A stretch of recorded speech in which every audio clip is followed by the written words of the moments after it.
Hi, and welcome everyone. Glad that you decided to join me for today's session on news and information literacy, using news to help adult learners separate fact from fiction. We have a lot of ground to cover over the next 57 minutes, so let's get started. We're going to launch into a quick activity right out of the starting gate. Now, if I did this with students, I'd find a mix of real and fake short articles to show at the front of the class, at least two, probably no more than four. I'd give students a few minutes to skim each article, then ask them to stand if they believe the article is true and be prepared to give their reasons. For today, I'm just going to flash the headline from each article to give you some ideas in case you want to try this with your own students. Since I can't see if you're standing, you can give me a thumbs up instead.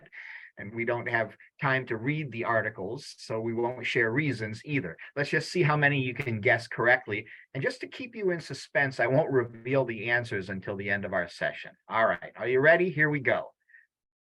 First one, band of rock star nuns gains fans across the globe. Is that real news or not? Next, girl unplugs grandpa to charge her phone. Real news or fake news? Number three, Clear Blue introduces new at-home test that tells you if you're beautiful.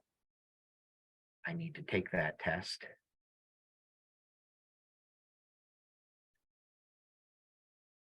Next, demand grows for stricter transit regulations after derailing train hits airplane at 30,000 feet.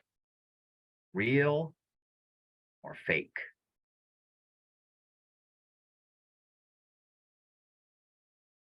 Next, LA County gives little girl the okay to own a unicorn if she finds one.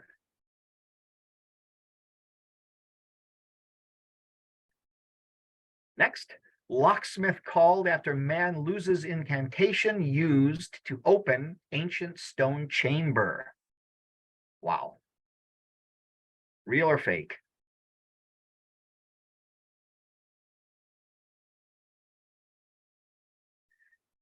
Next, Japanese railroad cat becomes goddess after her death.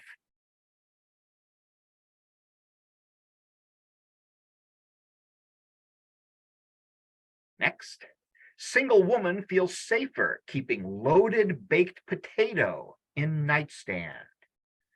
Yeah. Next, woman wins Latin Grammy's Best New Artist Award at age 95.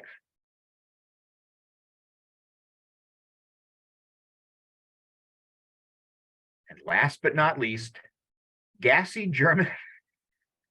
I knew I wasn't going to be able to say that without laughing. Gassy German cows almost blow up a barn. So you can weigh in, and I'm going to give the answers at the end of today's webinar. Moving forward and upward, I hope. This story posted in Politico.com January 5th of this year. New Jersey becomes first state to mandate K through 12 students learn informational literacy. Now, in the interest of time, we're not going to read the article. The URL is at the top of the slide if you'd like to take time to read it later.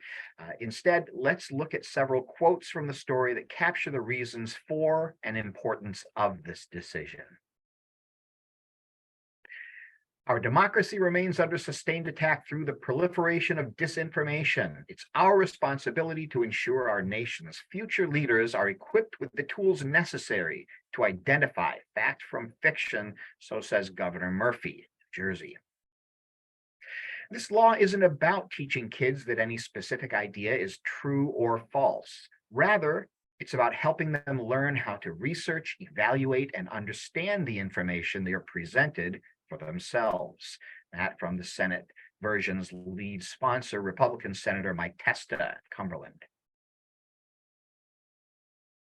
At a time when misinformation and disinformation are eroding the foundations of democracy, it is imperative that students have the tools they need to determine what information they can trust. Well said, and New Jersey EA President Sean Spiller. One more. The skill of information literacy has become urgently needed for all of us, says Olga Polites, leader of the New Jersey chapter of the advocacy group Media Literacy Now. I'm going to reference them later. So in this session, we will define news literacy and its challenges. We'll call out different types of misleading news, discuss how to evaluate what we read to determine whether it's fact, fiction, or opinion, and look at resources, including the News for You, and introduce some activities that can help learners improve their information and news literacy skills. A few important notes. First, the tools and strategies I'll be sharing today are intended to help you to teach your students how to research and evaluate for themselves whether what they're reading is fabricated, opinionated, or fact. In no way am I suggesting that these techniques will always reveal the truth. We know better. Second, because I wanted to share as many ideas as I could cram into an hour, we're going to move at a fast pace, and I had to abbreviate some of these activities. But as you listen and participate, think about how you might adjust the instruction and activities based on your students' reading levels, needs, and interests, and how much class time you have. Also, how and where is the lesson being given? Are you doing this in a computer lab, in a classroom, using a smart board, or using newspapers? Are the students using tablets or phones? Is it a virtual class? And last, consider creating classroom guidelines for respectful listening, sharing, and, if you allow it, debate. So, what is news and information literacy? Well, the News Literacy Project, I love these people, by the way, they have a good explanation. It's the ability to determine the credibility of news and other information, and to recognize standards of fact-based journalism to know what to trust, share, and act on. That's from the News Literacy Project. We're going to be collaborating with them in the fall to do 2 more webinars like this, and I'm really excited about that. The Far Side Gallery by Gary Larson. Man, one of my favorite comic strips from days gone by. Yes, I'm dating myself now. In this one, Gary is referencing lemmings. Lemmings.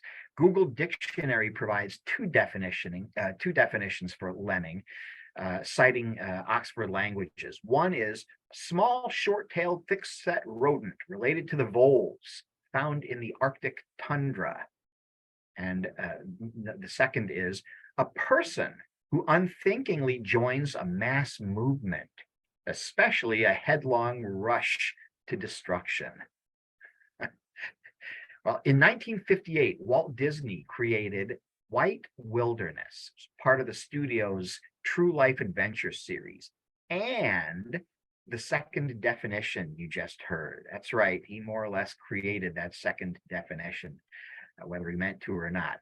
Filmed in Alberta, Canada, Disney captured this creature's bizarre compulsion to periodically migrate and commit mass suicide by hurling themselves from a cliff to drown in the icy Arctic below.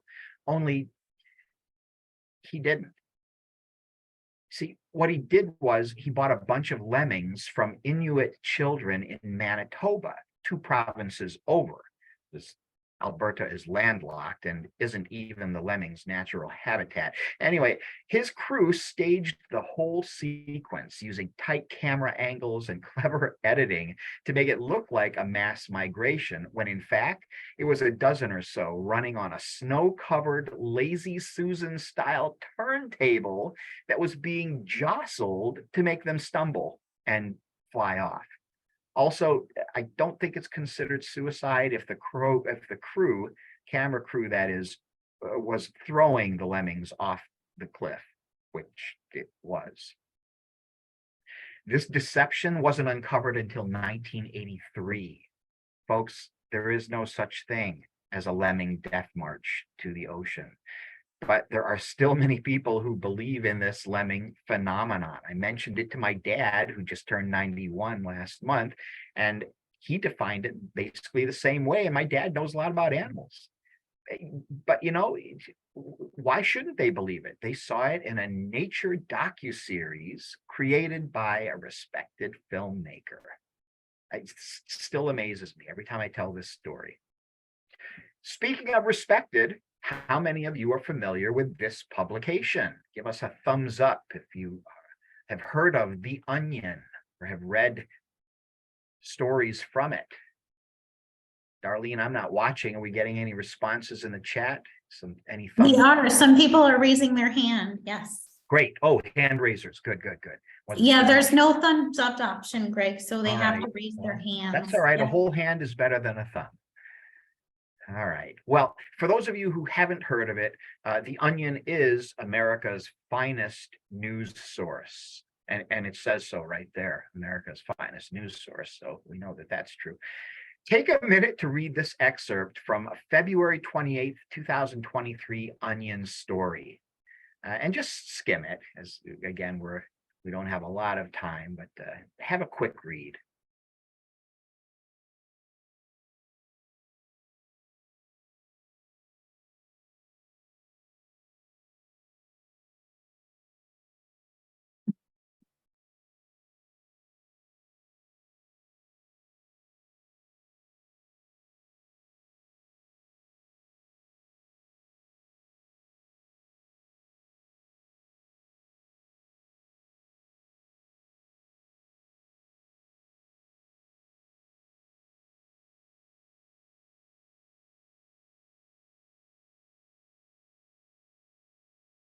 What is this article an example of? You can post it into the chat.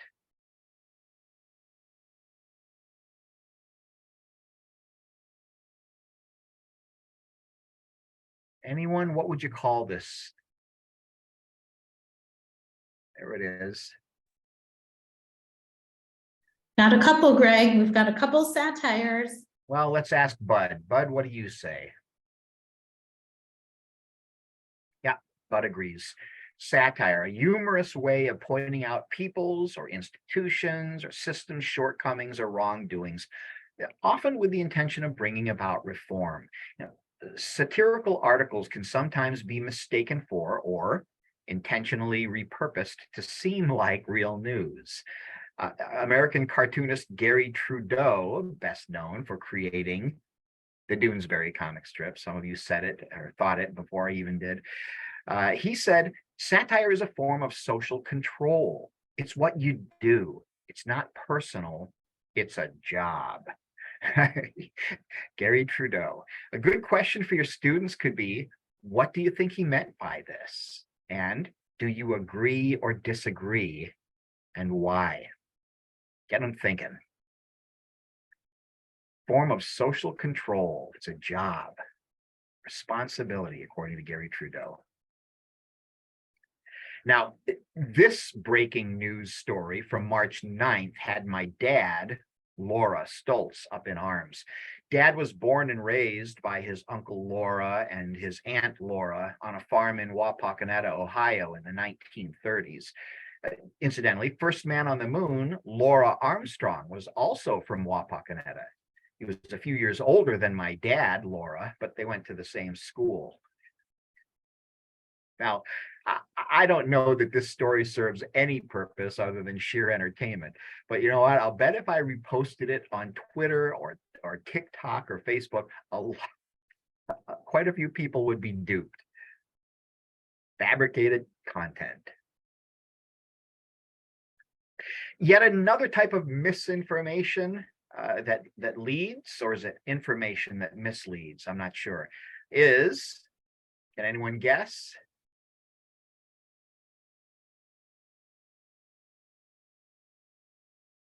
Now.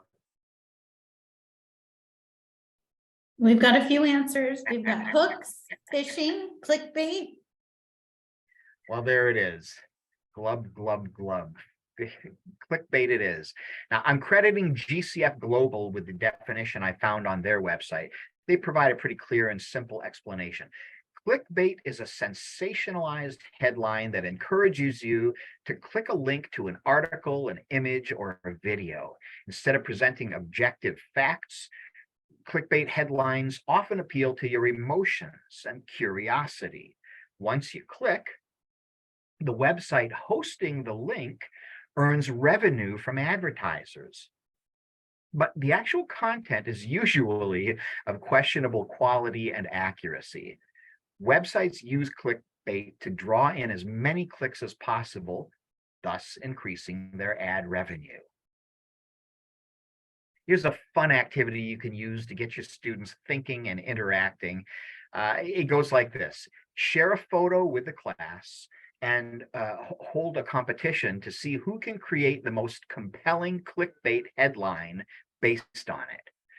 You decide how much time you want to give them to brainstorm and write their headline, but it's a great warm-up activity. I'll give you just a minute, if not less, to post yours in the chat. Take a look at the photo and remember, sensationalized and arousing curiosity or emotions. You want people to click on this to find out what it's about. Go.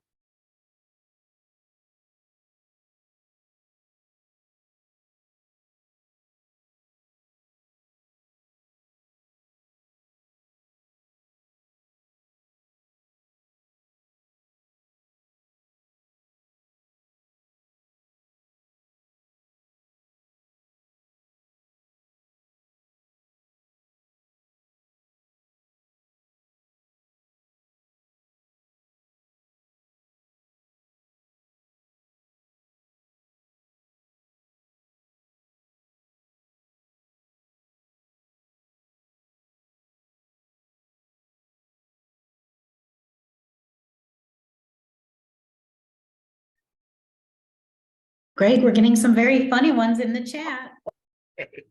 You can keep on posting them. Darlene, you want to read a couple of the responses for us? Local hiker stays calm through mountain attack. 70-year-old woman walks around the world. World War II veteran emerges from jungle after 60 years. Senior birdwatcher attacked by mountain lions. Awesome. I thought of a couple. Does your life insurance policy cover this? Unbelievable.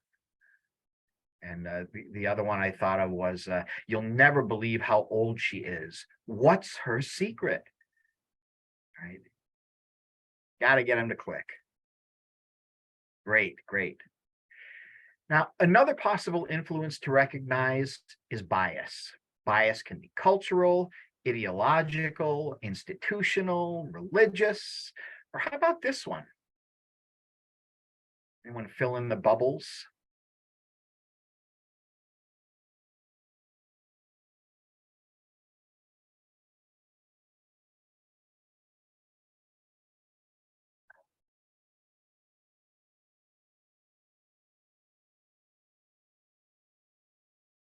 There it is.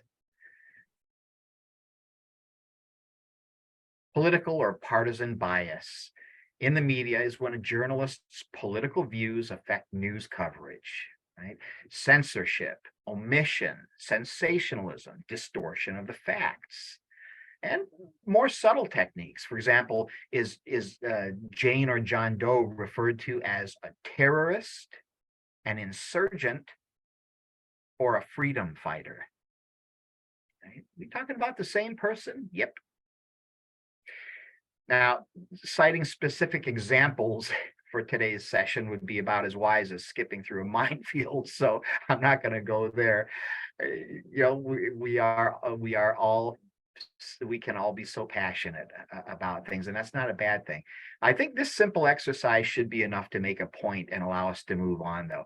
I'm going to name some news agencies and some websites and so on. Please refrain from commenting in the chat. Just listen and note to yourself what comes to mind when you hear these. Are you ready? Fox News, CNN, Facebook, MSNBC, OAN, National Review, Twitter, NPR, the Washington Post, the New York Times. Now, my head was filled with different images and biases and prejudices of my own as I recited those. I suspect some of you are no different. There are a number of websites that offer media bias charts. These charts claim to show news organizations' level of bias, their direction of bias, and even their credibility. Is it a reliable source? Is it a questionable source? Does it push conspiracy theories? And in fairness, I found that there are also numerous articles questioning the accuracy of media bias charts. So what? I guess biased media bias charts? Where does it end? How can you tell? It's maddening. So let's look at how we can evaluate what we read. Asking questions like, who wrote it? Was it posted or confirmed by a credible source? Does it tell both sides of the story? Are the claims that were made logical, rational? Is there evidence to support the claims? Imagine that. Where can more information be found? Are there other news resources, news sources reporting the same thing? How is the information interpreted? So, how many times have you used or heard the expression, facts don't lie? Hand raisers? Anyone? Well, facts don't lie. You've used it, you've heard it. How about this one? Numbers don't lie. Right? Mark Twain wrote back in the early 1900s, there are three kinds of lies: lies, damned lies, and statistics. Mark Twain, yep. Some would argue that statistics can be interpreted or manipulated to support almost any position. Are we getting any closer to the truth or methods of discerning truth? Maybe. How about this? A link to Museum Ed's Escape Junk News lesson and poster. This makes a really cool poster. It's free. You can download a PDF and make a poster out of it. It can be found on News for You Online's Tips for Teachers section, which we'll visit a bit later. This acronym can be helpful when evaluating information. So ESCAPE, you have the E for evidence. Do the facts hold up? S for source. Who made this? And can I trust them? The C is for context. What's the big picture? Is it shaped by current events, cultural trends, political goals, financial pressures? A is for audience. Who is the writer trying to reach? P is for purpose. Why was it written? Was it written to inform, to teach, to sell, to entertain, to persuade? And finally, the E for execution. How is the information presented? How does its style, its grammar and tone, image choices, placement and layout affect its impact? This is great. And again, this is on our News for You online website that I'll show you in a bit. Now, if your learners and you like potty humor, there's also this test. All right, we have currency, C for currency. When was it published or posted, and are the facts still valid? R for relevance, the level at which it's written, the intended audience, and the importance of the information to your needs. Evaluating relevance actually, I think, is to decide whether to use the information for a project you may be doing, but I still like this one. So R for relevance. Next, we have A, and the A is for authority or the source of the information, right? You can see where this is going. We have a second A, and this one is for accuracy. That would be the evidence that was in our ESCAPE acronym. And finally, to make it crap, P is for purpose, that we saw in our ESCAPE acronym as well. Or if you want to keep it really simple, who's behind the information? What's the evidence? And what do other sources say? Now, I pulled this from the Civic Online Reasoning website and curriculum developed by Stanford History Education Group. And that's really cool. That's also on our website, News for You Online. I'll show you that in a bit. Next, what are some warning signs we should heed as responsible readers? Well, first, watch out for this. The headline uses all caps to yell at you. Maybe the headline makes a claim that isn't backed up by information in the story. There's no author named in the article. There's no about page, or maybe the about page describes it as fantasy news or satire.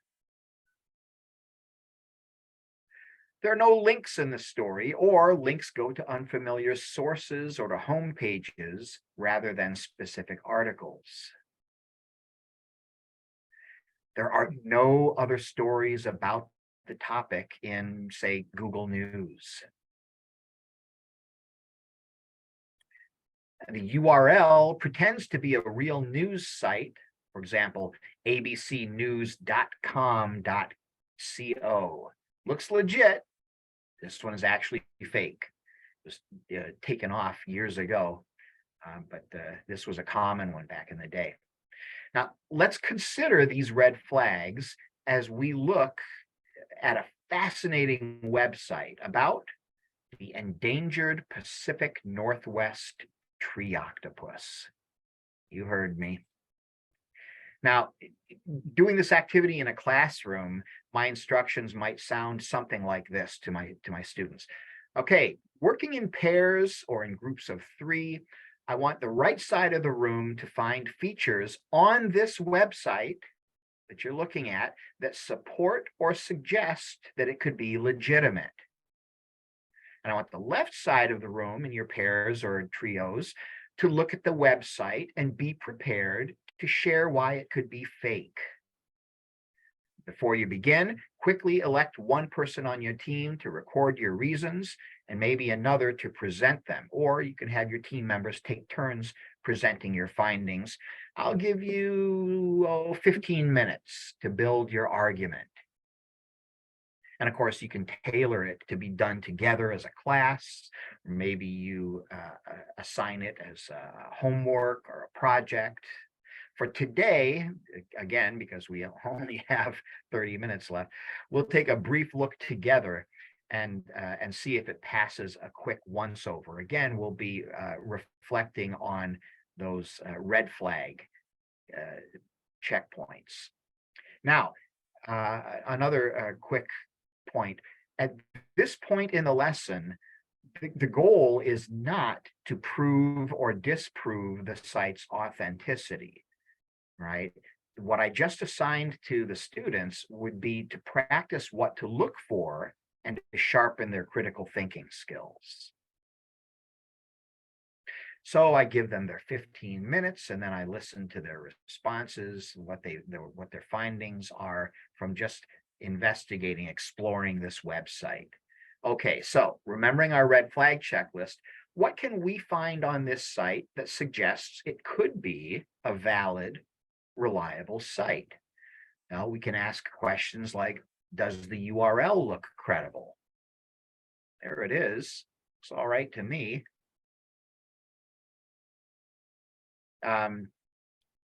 Is there an about page? There is an about page. Cool. What else? Does the website mention the author? We'll look down at the bottom of the about page. Here, I'll magnify it. And yes, it does. The author of this article and its subsections is Lyle Zapato. Are there any links provided? Actually, quite a few. And legitimate links. The Wildlife Fund, Green Press Initiative, UNEP, World Conservation Monitoring Center. Additionally, there's a how you can help page, answers to frequently asked tree octopus questions, reports of tree octopus sightings,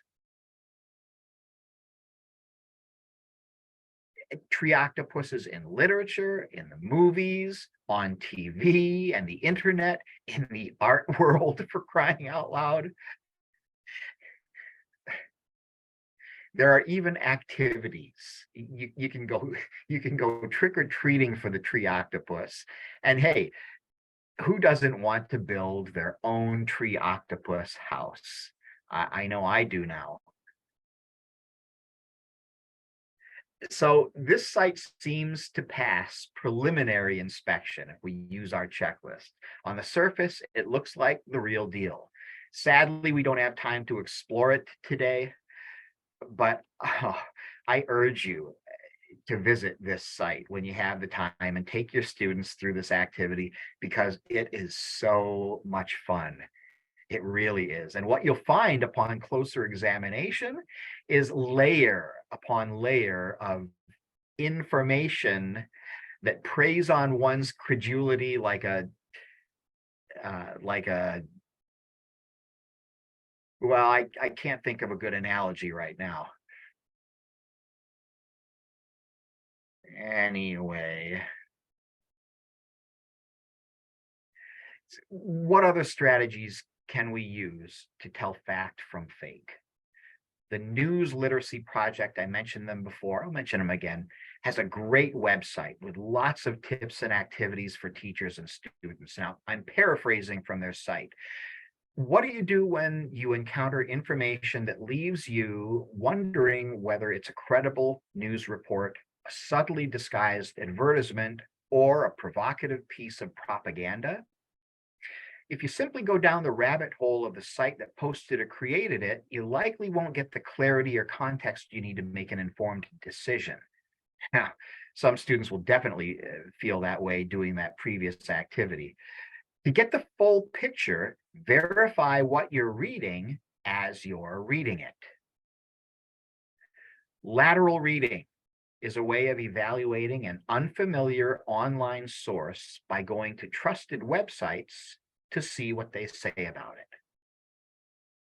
Verify what you're reading as you're reading it. There are a number of reliable sources that we can use to fact check. One easy way is to Google search the topic, right? And Google search says, okay, it says the writer is Lyle Zapato. It's an internet host created by 1998, a humor writer, pseudonym. All right, well, let's see. Let's Google search Lyle. Yes, that he was on the Tree Octopus website. I remember. Author of the article and its subsections, Lyle Zapato. Okay, that's confirmed. So if we Google search Lyle, Oh, well, he has a book on Amazon. Aluminum foil deflector beanie. Practical mind control protection for paranoids. In the humor and entertainment department. Okay. There was something else on the website. This site is not associated with any school or educational organization. Oh, other than the Calvinic University branch of the Wild Haggis Conservation Society. Okay. Let's Google search Calvinic University.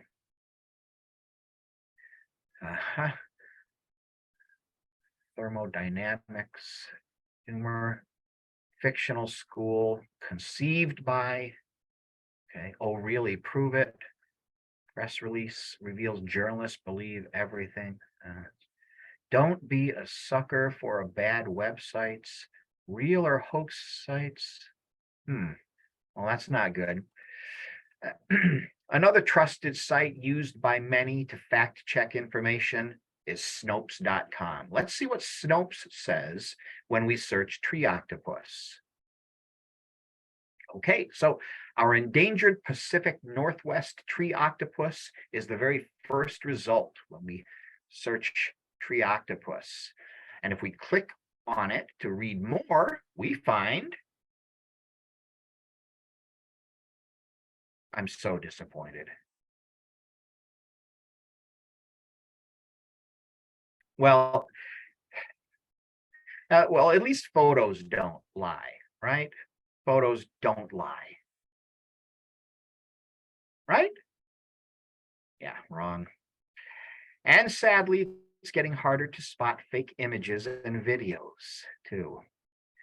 In a recent News for You Online weekly roundup article, we, New Readers Press, warned our readers about recent deep fakes on social media. Deep fakes are images or videos that have been altered using artificial intelligence software. Scary. Still, sometimes a story's validity can be confirmed or proven false by its photos or images. Google image search is a useful tool we can use to help determine authenticity.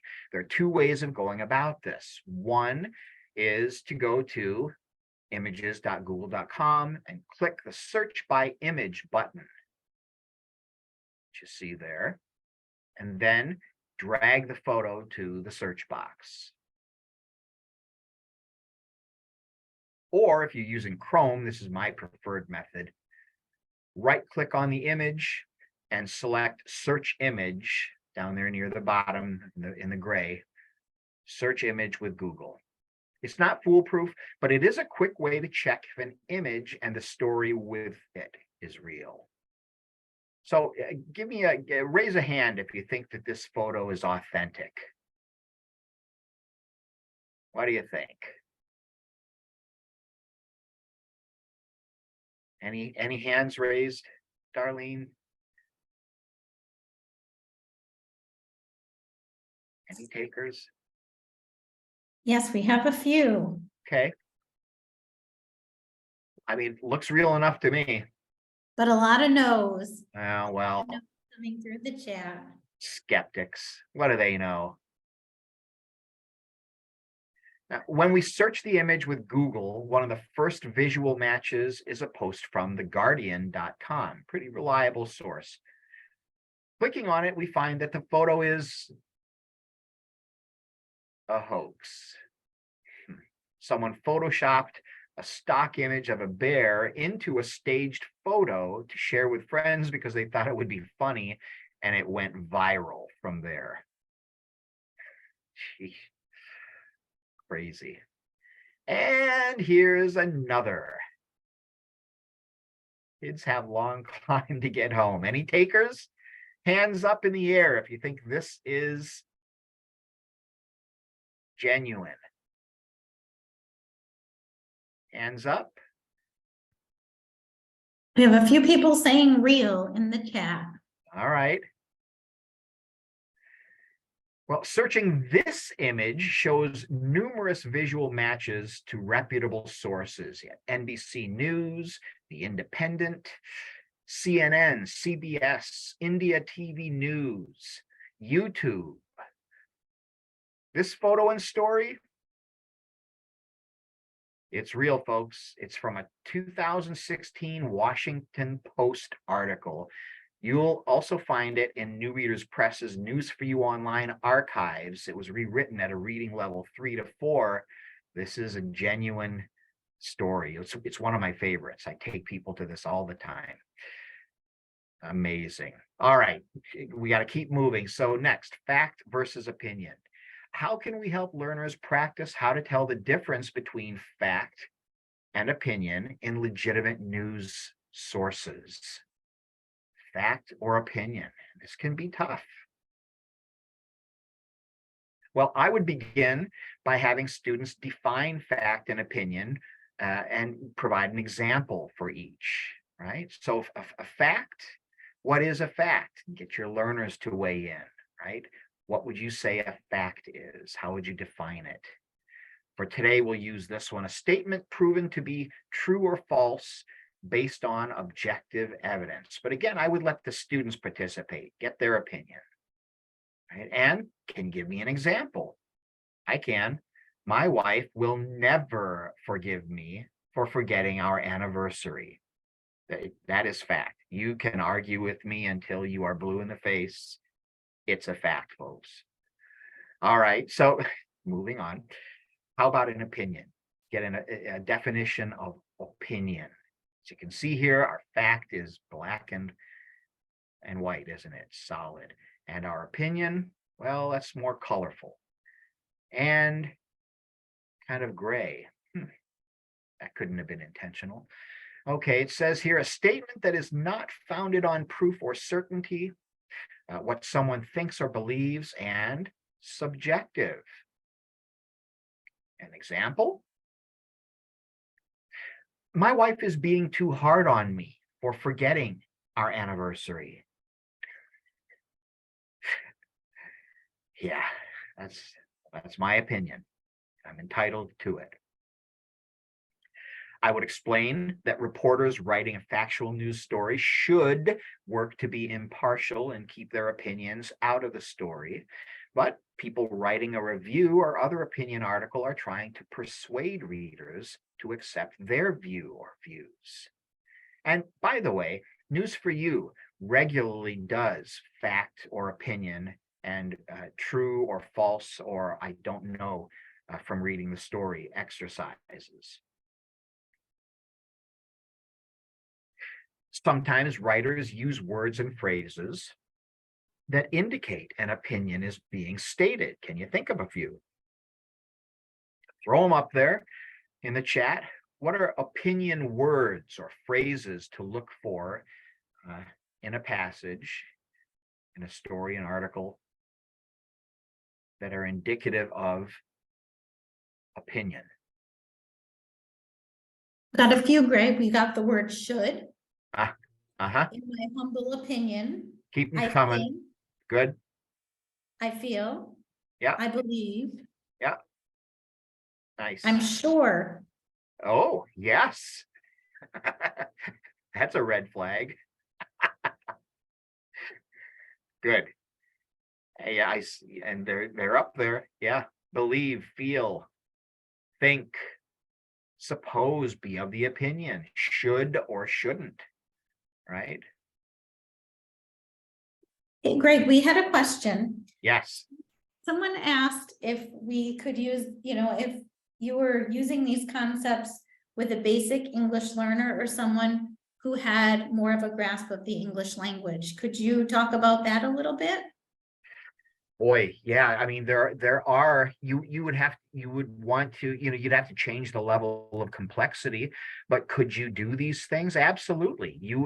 And how would you do it? Well, I'll tell you, one of the ways that you would do it is by finding a source, whether it's a news publication online or a newspaper or something that it could be a text book or anything along those lines that you can find, but you need to make sure that the level of complexity, the reading level, is appropriate.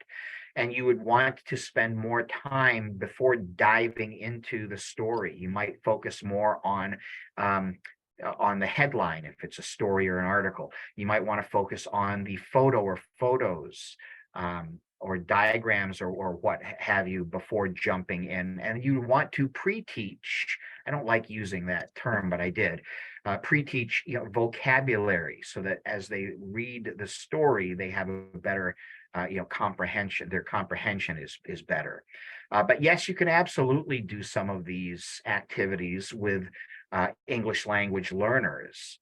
At the very basic level, when at a literacy level, when they're still putting the phonics, the sounds and letters together to form words, and the words to form sentences, not so much. But at that high beginning level of English, maybe around a third grade reading level, when they're transitioning and no longer learning to read, but now they're reading to learn. But you can instill these basics, at those lower levels, absolutely. So sometimes there are opinion words and phrases that make it evident and indicative of, okay, yes, this is an opinion, but not always. Here's another activity that you can try with your students. Find two articles on the same topic. One should exhibit responsible, objective reporting. The other should voice an opinion. Make sure you cut out or conceal anything that says, this is an opinion, and I'll show you what I mean in a minute. In this example, I chose recent proposed changes to child labor laws. Recent meaning a couple months old, actually. Have your students read one and then the other. Tell them to consider these questions and be prepared to share their answers. Is it real or fake? Is it biased or balanced? Is it something you trust? Why or why not? So we're going to include PDFs of these stories and the URLs for the Stand Up for Real News activity that we did at the very beginning when we send you the recording of this webinar, so that you can actually try them with your students. And we just don't have time to do it today, although I would love to. Article A, this is Article A. Is it fact or opinion? Is it biased or balanced? Is it trustworthy? And why or why not? Here's what I don't show the students until after they read and they've weighed in. So Article A was actually from the Washington Post's opinion section, and it's dripping with satire, sarcasm. And here's the columnist, who's known for her playful tongue-in-cheek writing style. It's actually a really funny story, so I highly recommend that you give it a read when we send it to you tomorrow or the next day. And here's Article B. They read an answer, and then fact or opinion, biased or balanced, trustworthy, why or why not. Then I would reveal that one after they weigh in. This one is fact. The story from the Washington Post and the Associated Press.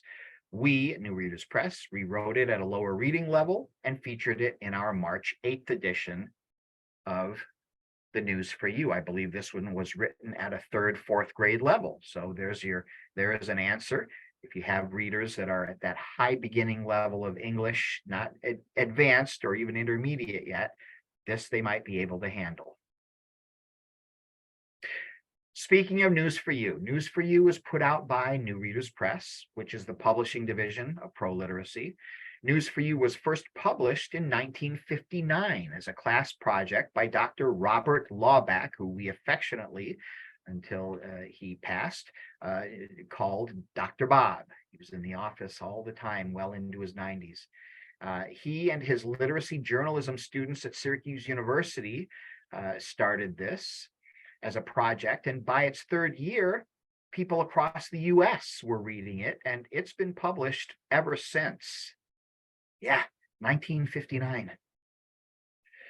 According to a Newspaper Readership Institute study of motivators, the main reasons people read newspapers are to make them smarter, to give them something to talk about, and to look out for their interests. And so our News for You writers search for news topics that will interest students, help them learn about national and international history, culture, science, technology, civics, and so on, and give them something engaging to talk about, whether it's on a break or at the dinner table, wherever they are. We aim for the stories to go beyond just the reporting of what happened, but to also explain why or talk about what could happen next. And we use articles from the Associated Press and the Washington Post news services, rewriting them at 2 different levels. There are 7 weekly stories, 3 at reading levels 3 to 4. That's like a high beginning for English language learners. And 4 of the articles at reading level 4 to 6, which is like a low intermediate for English language learners. And we add explanations from additional sources where needed. The online version has a bonus weekly news roundup that we just started back in October last year. That feature and also has archived stories going all the way back to April of 2008. That's 48 weeks out of the year, 7 stories a week, all the way back to 2008. So let's go there now quickly so I can give you a brief tour and show you where to find the news literacy links and activities that I shared today. I have to do a new screen share, and I want to go here and share. Yes, I know I'm talking to myself. Darlene, are we looking at the News for You now? Yes, we are, Greg. Awesome. Okay, so here is the News for You online version.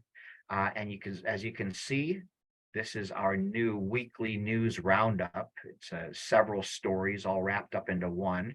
Turkey to vote again, more Republicans to join the race for US president.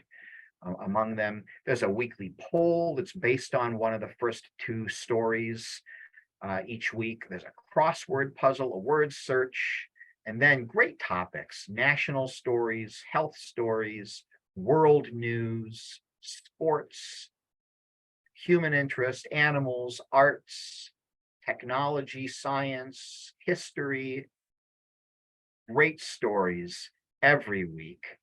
And each story, beware, it looks like active tick season.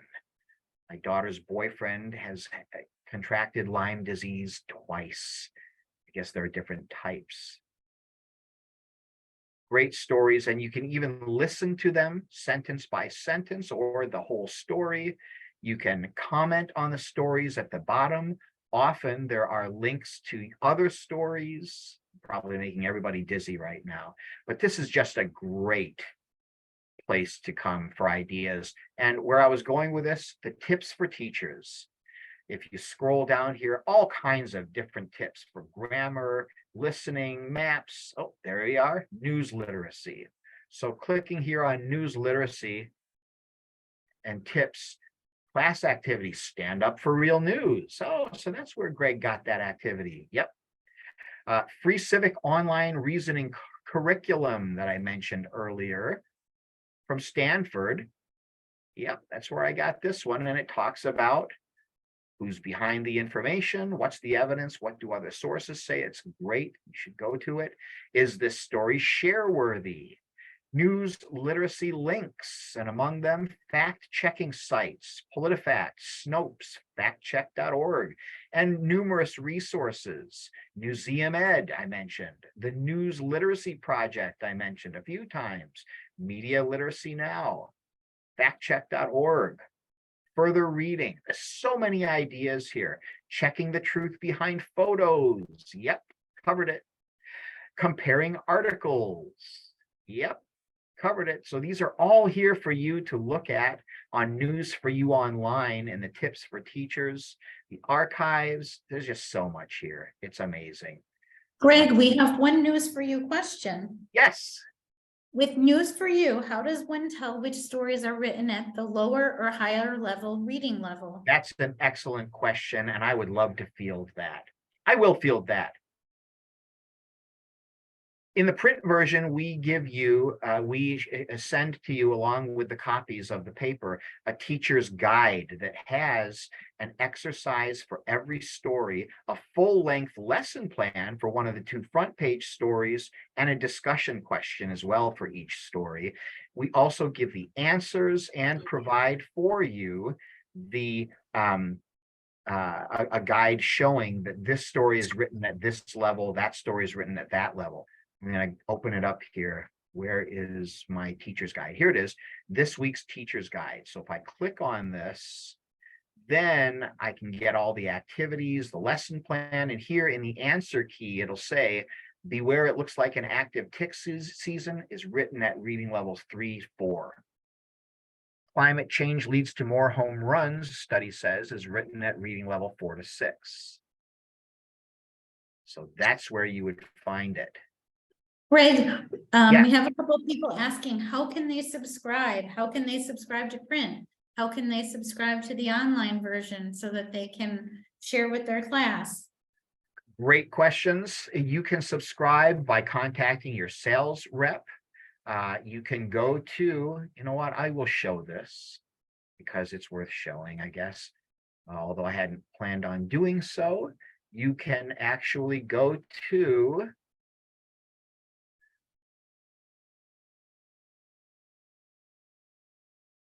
newreaderspress.com. Or you can purchase, see the bar right here in the orange Oh, bar. yes. Well, Yep. of course, they can't get there and without, Right. yeah.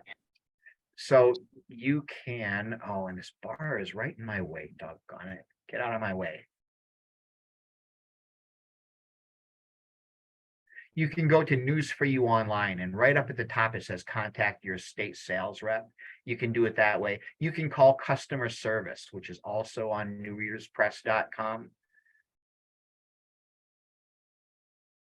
So there are numerous ways to do it.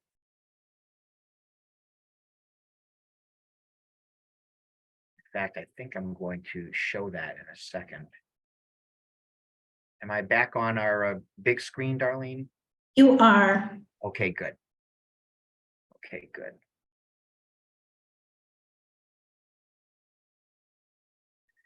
So what I'm going to do next is I'm going to quickly reveal the answers to our Stand Up for Real News challenge. Our first one that I gave you at the very beginning, the Band of Rockstar Nuns. Real news. It's from our News for You, November 8th, 2017 edition. Number 2 was girl unplugs grandpa to charge her phone. Is it real or fake? That's a fake story from The Onion, America's finest news source. Number 3, Clear Blue introduces at-home test that tells you if you're beautiful. Nope. Onion, folks. Number 4, train. Demand grows for stricter transit regulations after derailing train hits an airplane at 30,000 feet. Come on now. That's The Onion. Los Angeles County gives little girl the okay to own a unicorn, if she can find one. That is real news from January 25th, 2023, News for You. Cool story. Locksmith called after man loses incantation used to open ancient stone chamber. No, that's from The Onion.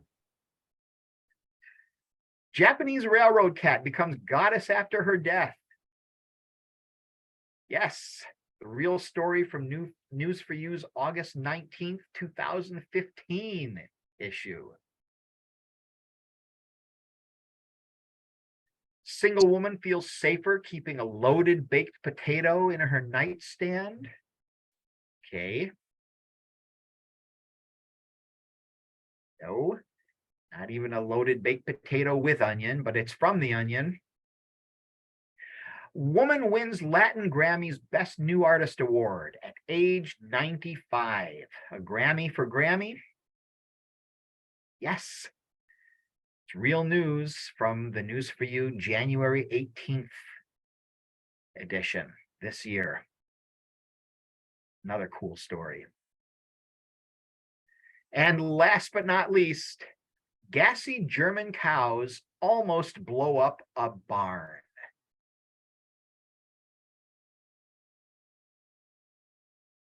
Can you believe it? Real news from the News for You archives, March 5th, 2014. Absolutely insane. Folks, it's 5:03. In closing, I just like to share this famous quote made by Abraham Lincoln in 1776. It was part of his post-Gettysburg Address. He said, "Don't believe everything you read on the internet just because there's a picture with a quote next to it." Words to live by. Thank you, former President Lincoln. As some of you have asked, if you're considering subscribing to the News for You, either the print or online or both, you can go to our website at newreaderspress.com and contact your sales rep, contact customer service. It'll tell you how to do it right there. There's also a monthly special that we're doing as a promotion. If you bundle your News for You, whether it's the print or online or both, as some of our programs like both and use both, bundle that with either books from our Journey to Success series or from our Challenger series, and you can save 10% on those titles when you place the order using the promotion code May23 on the order form, or mention it to your sales representative or to customer service when you call and you're ready to place the order. For more information on New Readers Press products, on News for You, on news literacy, you're welcome to contact me. I'm on our website as well. My number here in the office, 315-214-2468. Who do we appreciate? And I forgot, of course, to put that on the slide. But you can contact your state sales rep or customer service for more information. Folks, thank you all for your attention and your participation today. And thank you for doing what you do. You are making a positive difference in people's lives, and that's a big deal. We at Pro Literacy and New Readers Press appreciate you.